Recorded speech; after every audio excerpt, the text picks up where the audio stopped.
여러분 안녕하세요. 행복책방 큐트 읽어드립니다. 오신 여러분 환영합니다.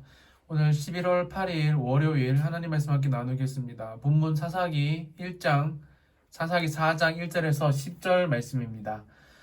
에봇이 죽으니 이스라엘 자손이 또 여호와의 목전에 악을 행하며 여호와께서 하솔에서 통치하는 가나안 왕 야빈의 손에 그들을 파셨으니 그의 군대 장관은 하루셋 학고임에 거주하는 시스라요. 야빈 왕은 철병거 900대가 있어 20년 동안 이스라엘 자손을 심히 학대하였으므로 이스라엘 자손이 여호와께 부르짖었더라. 그때 라피도세 아내 여선지자 드보라가 이스라엘의 사사가 되었는데 그는 에브라임 산지 라마와 베델 사이 드보라의 종려 나무 아래에 거주하였고 이스라엘 자손은 그에게 나가 재판을 받더라. 드보라가 사람을 보내어 아비노함의 아들 발락을 납달리 게데스에서 불러다가 그에게 이르되 이스라엘의 하나님 여호와께서 이같이 명령하지 아니하셨느냐. 너는 납달리 자손과 스불론 자손 10,000명을 거느리고 다볼산으로 가라. 내가 야빈의 군대장관 시스라와 그의 병거들과 그의 무기를 기손 강으로 이끌어 내게 이르게 하고 그를 내 손에 넘겨 주리라 하셨느니라. 바락이 그에게 이르되 만일 당신이 나와 함께 가면 내가 가려니와 만일 당신이 나와 함께 가지 아니하면 나도 가지 아니하겠노라 하니 이르되 내가 반드시 너와 함께 가리라. 그러나 내가 이번에 가는 길에서는 영광을 얻지 못하리니 이는 여호와께서 시스라를 여인의 손에 파실 것임이니라 하고 드보라가 일어나 바락과 함께 가데스로 가니라. 바락이 스불론과 납달리를 게데스로 부르니 10,000명이 그를 따라 올라가고 드보라도 그와 함께 올라가니라. 아멘. 여러분, 우리가 신앙생활을 할 때 이 실패하거나 넘어질 때를 보면 그 원인을 우리에게서 찾을 수 있죠. 무슨 말이냐면 하나님이 변해서 하나님이 부족해서 약속을 깨셔서 우리에게 어려운 일들이 계속적으로 일어나는 게 아니다라는 거예요. 오늘 본문에 보면 이스라엘 백성들이 고통 중에 여호와께 하나님께 부르짖으면 하나님은 또 응답하십니다. 그러면 또 이스라엘 백성들은 범죄하고 또 하나님께 부르짖는 악순환이 계속되는 것이 오늘 본문뿐만 아니라 이 사사기의 전반적인 내용인데요. 1절을 보시면 에봇이 죽으니 이스라엘 자손이 또 여호와의 목전에 악을 행하매. 아멘. 이스라엘 백성들은 또 악을 행합니다. 그래서 2절에 보시면 여호와께서 하솔에서 통치하는 가나안 왕 야빈의 손에 이스라엘 백성들을 팔아버리십니다. 야빈은 20년 동안 이스라엘 자손을 학대했습니다. 그것도 성경에 보면 심히 학대했다고 나와요. 여러분 또 참 간사하게도 그때 이스라엘 백성들의 모습을 한번 보시면 3절 후반절에 이스라엘 자손이 여호와께 부르짖었더라.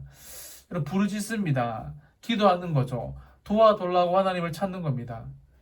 여러분 우리 인간은 궁지에 몰리면 하나님을 찾아요. 아니 궁지에 몰려야지 찾는 것 같아요. 너무 아쉬운 모습인데요. 어쩔 수 없는 우리 인간의 한계인 것 같습니다. 그때 하나님은 해결책을 주시는데요. 4절에 라피도세 아내 여선지자 드보라가 이스라엘의 사사가 되었는데 아멘. 요즘은 여자의 사회적 권위가 많이 향상되었지만 당시만 해도 인구에 속하지도 못하는 사람들이었죠. 하지만 하나님은 이스라엘 자손들의 부르짖음에 당시에 하찮은 여자라도 들어서 사용하셨다는 것을 오늘 본문은 말해줍니다. 그런데 하나님의 사람 이스라엘의 여자 사사 드보라의 모습, 드보라가 왜 사용받았는지 성경은 의도적으로 드러내는데요. 6절에 보시면 이스라엘의 하나님 여호와께서 이같이 명령하지 아니하셨느냐. 여러분 이 드보라는 하나님의 명령에 따라 움직이고 결정하고 선택하는 사람이었습니다. 그의 출신이 비록 하찮은 여자라 할지라도 말이죠. 여러분 그렇습니다.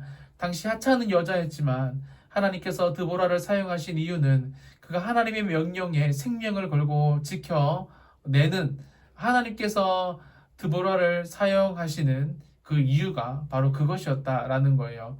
사랑하는 여러분, 저와 여러분은 하나님의 말씀을 생명 걸고 믿고 살아갑니까? 세상의 조류가 아니라 여러분 영유에서 살아가고 있냐라는 것입니다. 그 명령에 우리 인생 운명을 거는 사람들입니까? 오늘 드보라는 그런 사람이었다라는 것을 성경은 말하고 있습니다. 말씀을 마무리하면서요. 우리 인생은 총성 없는 전쟁이 계속되는 것 같아요. 그게 가정이든 회사든 우리가 살아가는 모든 현장에서 진짜 총성이 없는 그런 총소리만 나지 않을 뿐이지 진짜 전쟁터 같은 삶을 매일매일 살아갑니다. 그리고 우리 인생에 무슨 일이 일어날지 우리는 도저히 예측할 수가 없어요.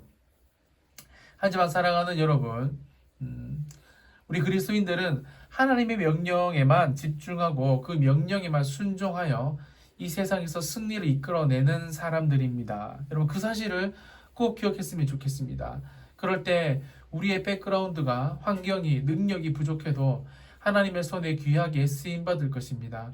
오늘 하루 그런 하루가 되시기를 예수님의 이름으로 축원드립니다. 기도하겠습니다.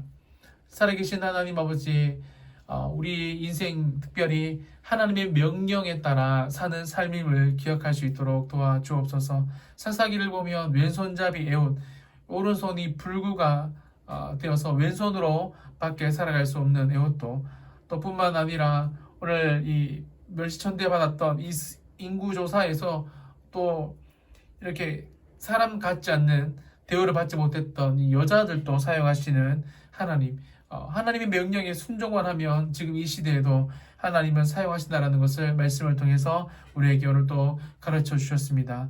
이 복된 말씀을 꼭 붙잡고 하나님의 명령에 따라 사는 삶, 하나님을 가장 앞세우는 삶, 우리의 선택과 모든 삶의 결정들 가운데 하나님의 명령에 따라가는 말씀에 순종하는 복된 하루가 될 수 있도록 축복하여 주시옵소서. 예수님의 이름으로 기도합니다. 아멘.